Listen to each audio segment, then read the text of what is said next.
আসসালামু আলাইকুম সম্মানিত দর্শক, আজকে আমরা স্বরবর্ণ এ লিখব। তাহলে চলুন শুরু করা যাক। দর্শক, প্রথমে আমরা এভাবে একটি গোল দিয়ে নিব। নেওয়ার পরে এইভাবে নিচে এই পর্যন্ত এনে তারপরে আমরা এখান থেকে উরুনিটা এইভাবে দিয়ে দিব। দর্শক, লক্ষ্য করুন, প্রথমে আমরা গোল একটি এইভাবে দিয়ে নিব, তারপরে এই পর্যন্ত এনে আমরা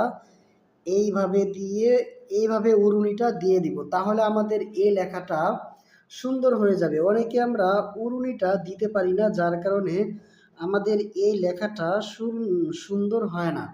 দর্শক, আগে আমরা যদি বর্ণগুলো আমাদের সন্তানদেরকে সুন্দর করে লেখা প্র্যাকটিস করাতে পারি, তাহলেই শব্দ এবং বাক্য লেখা তাদের জন্য সহজ হয়ে যাবে এবং সুন্দর হবে ইনশাআল্লাহ।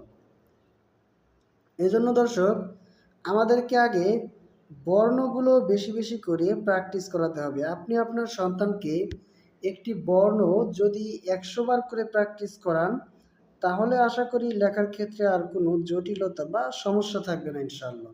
কারণ একটি বর্ণ যখন 100 বার করে লেখা হয়, তখন আর সেই বর্ণটি অসুন্দর থাকে না, লিখতে লিখতেই সুন্দর হয়ে যায়।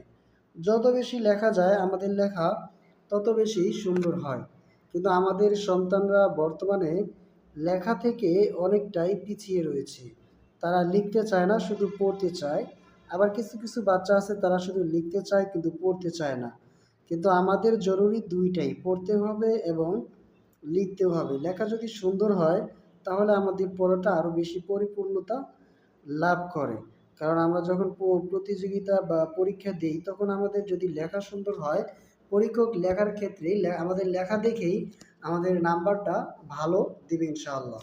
দর্শক, আজকে আমাদের এই পর্যন্তই ছিল, এই লেখা পর্যন্তই। দেখা হবে অন্য কোনো ভিডিওতে। সেই পর্যন্ত ভালো থাকবেন। আল্লাহ হাফেজ।